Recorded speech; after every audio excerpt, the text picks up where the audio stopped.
Hello everyone, সকলকে স্বাগত জানাচ্ছি ইনফ্রাতে। আমি রাহুল কাঞ্জিলাল, বর্তমানে অধ্যয়নরত আছি খুলনা ইউনিভার্সিটি আইবিএতে। তো ইংরেজি গ্রামারে অনেক টপিকগুলো আছে, কিছু আছে বড়, কিছু আছে ছোট। আমরা কি হচ্ছে ছোট টপিক বলে আমরা কিন্তু ইগনোর করি, কিন্তু আমরা মাঝে মাঝে ভুলে যাই যে ছোট মরিচের জাল বেশি। অর্থাৎ টপিকটা ছোট হলেও এই টপিক থেকে আমার শুধু মাধ্যমিক উচ্চ মাধ্যমিক না, আমার বিভিন্ন পাবলিক পরীক্ষা, এমনকি চাকরির পরীক্ষাতেও অনেক কোশ্চেন আসে। তো সেরকম একটি টপিক নিয়ে আজকে আমি আলোচনা করতে যাচ্ছি। টপিকটা হচ্ছে নাউন। তো আজকে নাউন নিয়ে আমরা সংক্ষিপ্ত একটা ক্লাস করব। তো প্রথমে আমরা জেনে নেই নাউন কি। আমরা সারা জীবন ছোটবেলা থেকে পড়িয়ে আসতেছি কোনো কিছুর নামকে নাউন বলে। এখন আমরা যে সময়ে আসি, এই সময় আমরা যদি এই সংখ্যাটা পড়ি, এটা কি হবে? তো আমরা কি আমাদের ইচ্ছা করে না আমরা নিজেকে আমরা মডিফাই করি? তো সেই জন্য আমি যেটা করেছি, নাউনের যতগুলো ডেফিনেশনস আছে সব ডেফিনেশনসগুলো ইংরেজিতে চেষ্টা করেছি, যাতে তোমাদের সুবিধা হয় বুঝতে। তো আগে আমরা ডেফিনেশনটা পড়ে নিই। A noun is a word that represents a person, thing, concept or place. মানে বাংলায় যদি বলি, নাউন হচ্ছে একটা শব্দ যেটা রিপ্রেজেন্ট করে ব্যক্তি, বস্তু, কনসেপ্ট আর কি জায়গা বা স্থান। উদাহরণ দেখলে আমরা ক্লিয়ার হয়ে যাব। উদাহরণের প্রথম উদাহরণটা দেওয়া আছে, the dog run very fast. এখানে কি বলা হয়েছে? The dog. তো ডগ হচ্ছে এটা নাউন বলা হয়েছে, প্রাণীর নাম, প্রাণী বোঝানো হয়েছে। এখানে দুই নাম্বারটা দেওয়া আছে, Humam is very good at sports. আমরা যদি কোয়েশ্চেন করি কে খেলাধুলায় ভালো, সেখানে হবে সে হুমাম। তার মানে কি আমরা একটা কোয়েশ্চেন কি পেলাম? বাক্যকে কি দিয়ে যদি প্রশ্ন করি, যেটার আনসার পাবো সেটা হচ্ছে নাউন। ওকে। তো 3 নাম্বার উদাহরণটা যদি আমরা দেখি, 3 নাম্বার দেওয়া আছে, Turjo is my best friend. তো এখানে তুর্য প্রশ্ন করা হচ্ছে আমার বেস্ট ফ্রেন্ডকে, তো তুর্য এটা হচ্ছে নাউন। তো আমাদের কি ইচ্ছা করে না নাউন কত প্রকার, কি কি নাউনের টাইপস গুলো কি কি জানার? তো বিভিন্ন শিক্ষক বিভিন্নভাবে বলে থাকে যে নাউন 2 প্রকার, নাউন 3 প্রকার, নাউন 5 প্রকার। তো প্রাইমারিলি আমি এখানে দেয়া হয়েছে যে নাউন হচ্ছে 5 টাইপের। আমি কি প্রকারের কথা বলছি? না। তো প্রকার এখন আমরা শিখে ফেলবো শর্টকাটে। তো প্রকার যদি শিখে, এখানে 5 টাইপের দেওয়া আছে। মূলত নাউনকে 2 প্রকারে ভাগ করা হয়। একটা হচ্ছে কংক্রিট নাউন, একটা হচ্ছে অ্যাবস্ট্রাক্ট নাউন। Abstract noun. তো কংক্রিট নাউন কোনগুলো? প্রথম যে 4টা দেওয়া আছে, প্রথম চারটা প্রথম 4টা মিলে হচ্ছে কনক্রিট নাউন, আর লাস্ট যেটা আছে অ্যাবস্ট্রাক্ট নাউন, এটা আলাদা। এই দুটো মিলে হচ্ছে নাউন। এখন আমাদের কোশ্চেন, মানে আমাদের মনে কোশ্চেন আসে না, ভাই কংক্রিট নাউন কি আর ভাই অ্যাবস্ট্রাক্ট নাউন কি? তো সহজে বলে দেই, কনক্রিট নাউন হচ্ছে আমরা আমাদের পঞ্চ ইন্দ্রিয় দ্বারা যেগুলো স্পর্শ করতে পারি, অনুভব করতে পারি, সেগুলো হচ্ছে কনক্রিট নাউন। আর অ্যাবস্ট্রাক্ট নাউন যেটা আছে, অ্যাবস্ট্রাক্ট নাউন কি? আমরা যেগুলো ধরতে পারি না, ছুতে পারি না, যেগুলো ফিল করতে পারি, অনুভব করতে পারি, যেগুলো আত্মিক দিক থেকে আসে, সেগুলো হচ্ছে অ্যাবস্ট্রাক্ট নাউন। তো আমার 2 প্রকারের নাউন গেল। তো প্রশ্ন আসতে পারে না, ভাই আরো কি নাউনের ক্লাসিফিকেশন করা যায়? উত্তর হচ্ছে হ্যাঁ। তো 2 প্রকার কিভাবে করব? 2 প্রকার আমরা যেভাবে করব সেটা হচ্ছে, এই যে প্রথম 3টা আছে আর প্রথম 2টা আছে, 2টা আলাদা করব। মানে কি, কিছু জিনিস আছে গণনা করা যায়, 1টি 2টি 3টি গণনা করা যায়, কিছু জিনিস আছে গণনা করা যায় না। তো প্রথম 3 প্রকারের যেই উদাহরণগুলো আছে বা টাইপস আছে, proper noun, common noun, collective noun, এইগুলো কিন্তু গণনা করা যায়। এখানে কি, এখানে বলবো এগুলো হচ্ছে কি কাউন্টেবল নাউন। আর লাস্টের যে দুটো আছে, ম্যাটেরিয়াল এবং অ্যাবস্ট্রাক্ট যেটা আছে, এইগুলো কিন্তু গণনা করা যায় না। এই কারণে এইগুলোকে আমরা বলবো কি আনকাউন্টেবল। তো আমরা সংক্ষেপে এগুলো সম্পর্কে জেনে নিলাম। এখন আমরা এগুলো সংজ্ঞা সম্পর্কে জানব। ওকে। তো প্রথমে আমরা প্রপার নাউনের সংজ্ঞা পড়ে নিই। A proper noun is a specific name for a particular person, place, organization or a thing. মানে যদি শর্টকাটে বলি, পার্টিকুলার পার্সনের নাম আছে না, পার্সনের নাম, জায়গার নাম, অর্গানাইজেশনসের নাম, তো বস্তুর নাম যেটা আছে সেটা হতেছে প্রপার নাউন। উদাহরণ যদি দেখি আমরা, Lionel Messi is the greatest footballer in football history. আমরা যদি কোশ্চেন করি লিওনেল মানে কে গ্রেটেস্ট ফুটবলার, লিওনেল মেসি। তো তোমরা কমেন্ট সেকশনে আমার গালি দিও না, কারণ আমার লিওনেল মেসি আমার ফেভারিট প্লেয়ার। তোমাদের ভিন্ন হতে পারে, কিন্তু আমাকে গালি দিও না, মাফ চাই, ক্ষমা চাই। 2 নম্বর যে উদাহরণটা আছে, Dhaka is the most polluted city in our country. এখানে বলা হয়েছে যে ঢাকা কিন্তু সবচেয়ে দূষিত শহর আমাদের দেশের মধ্যে। এখানে যদি কি দিয়ে প্রশ্ন করি, কোন কোন শহরটি সবচেয়ে দূষিত, ঢাকা, মানে কি স্পেসিফিক করে বলছে না পার্টিকুলার প্লেস, এটা হচ্ছে প্রপার নাউন। তো আশা করি প্রপার নাউন সম্পর্কে আমাদের যে কোশ্চেনগুলো আছে বা আমরা সংজ্ঞা যেটা আছে, উদাহরণ যেটা আছে, আমরা ভালো মতো বুঝতে পারছি। 2 নম্বরে যেটা আছে কমন নাউন। তো কমন নাউনের সংজ্ঞাটা আমরা একবার একটু পড়ে নিই। A common noun is a noun that describes a type of person, thing, or place, or that names a concept. মানে কি, যদি শর্টকাটে বোঝাতে চাই, আমরা প্রপার নাউন যে পড়েছি, পার্টিকুলার নেম মানে থিং যেটা আছে, জায়গা, এইগুলা কিন্তু আমরা আলাদা আলাদা পড়বো না, এগুলো একটা প্রকার জাতি ওয়ান কাইন্ড অফ বুঝাবো আমরা। ধর কমন যেটা আছে কমন বুঝাবো। উদাহরণটা দেখে নি একবার, the fish swamp across the pond. এখানে ফিশ বলা হয়েছে, আমরা কিন্তু এটা বলি নাই এনেকে রূপচাঁদা মাছ আছে না ডলফিন মাছ আছে না হ্যাঙ্গর মাছ আছে, আমরা জাস্ট এখানে পড়ছি কিন্তু দ্য ফিশ মাছ বোঝানো হয়েছে সিম্পলি। ওকে, এটা হচ্ছে কমন নাম। 2 নম্বর যেটা আছে সাফাওয়াত ইজ মাই নেইবার। এখন আমার কিন্তু এটা বলা হয় নাই যে যেই ব্যক্তিটার কথা উল্লেখ করছি সাফাওয়াত, সে আমার পাশের বাড়ির খালা না উপরের তলার নানি, কিছু বলা হয় নাই, জাস্ট খালি বলছে নেইবার।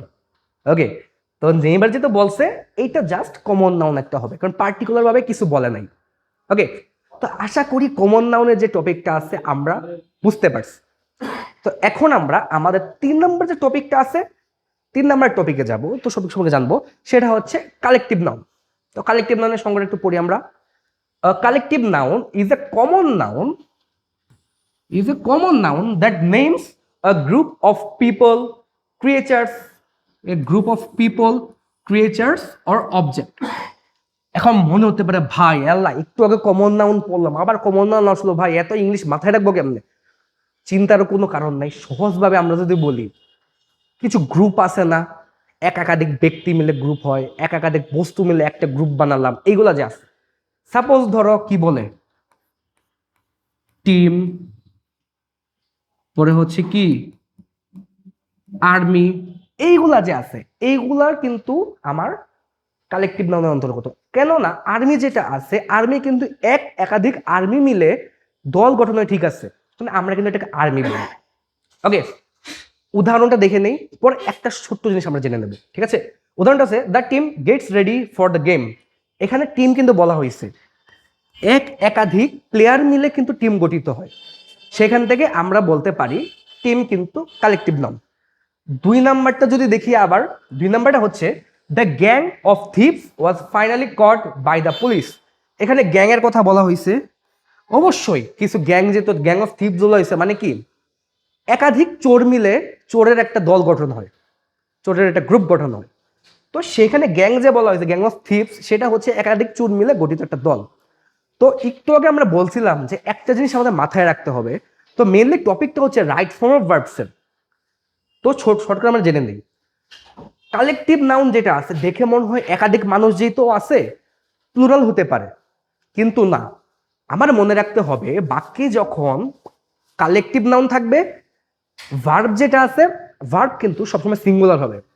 উদাহরণ যদি আমরা দেখি, 1 নম্বর যে পড়েছি the team Gates ready for the game, এখানে কিন্তু আমরা গেটসটা দেখো এখানে কিন্তু আমরা এস ইউজ করেছি, তাই না? Gets ready for the game.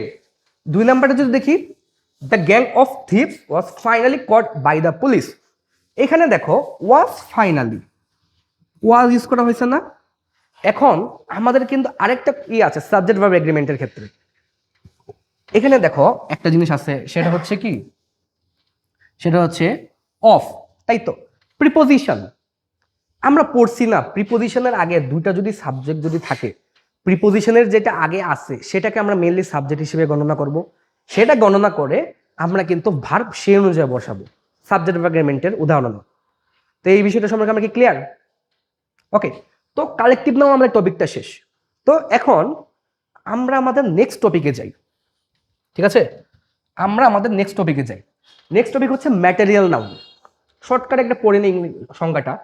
Material noun is a type of noun that refers to substances or materials, substances or materials from which things are made.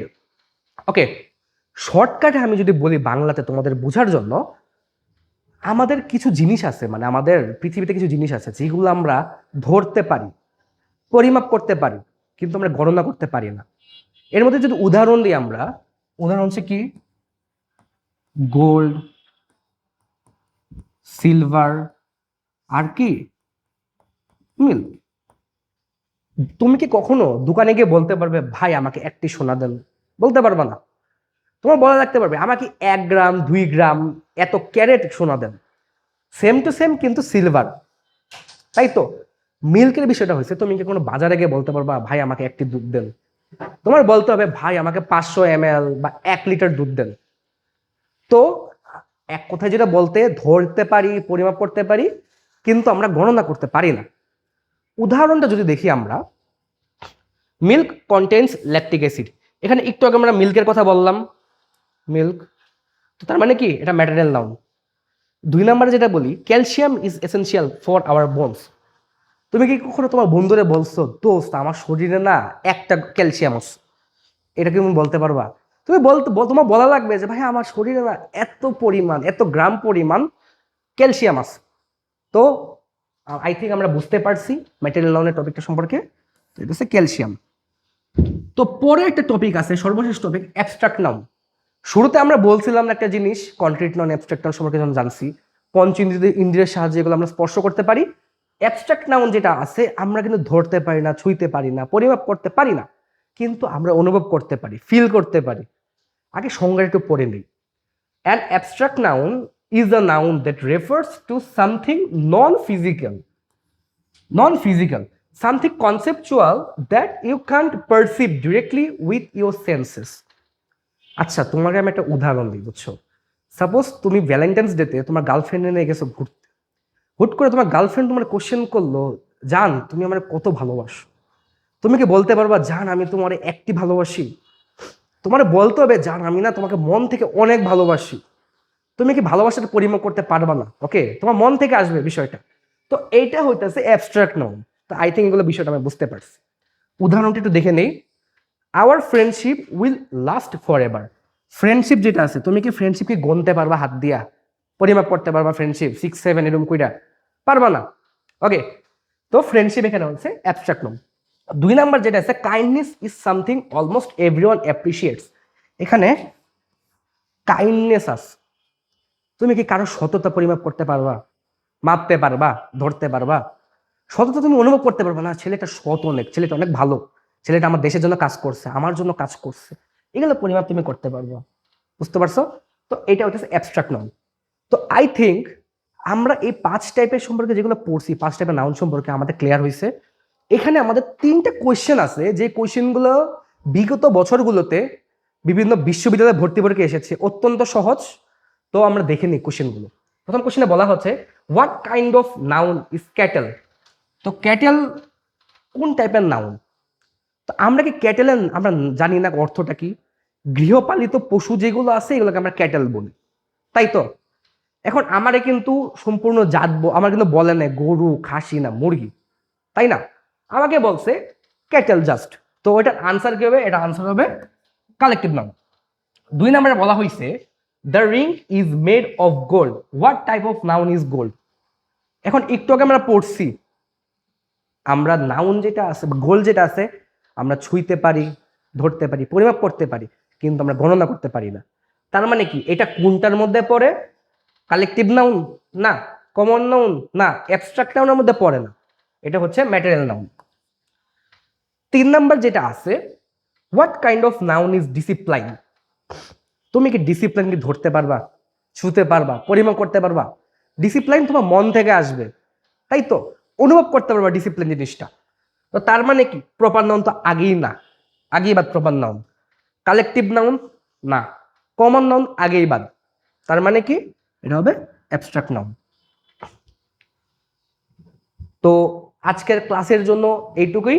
আশা করি এই সংক্ষিপ্ত ক্লাসে আমি তোমাদের যা বুঝিয়েছি তোমরা ভালো মতো বুঝতে পেরেছ।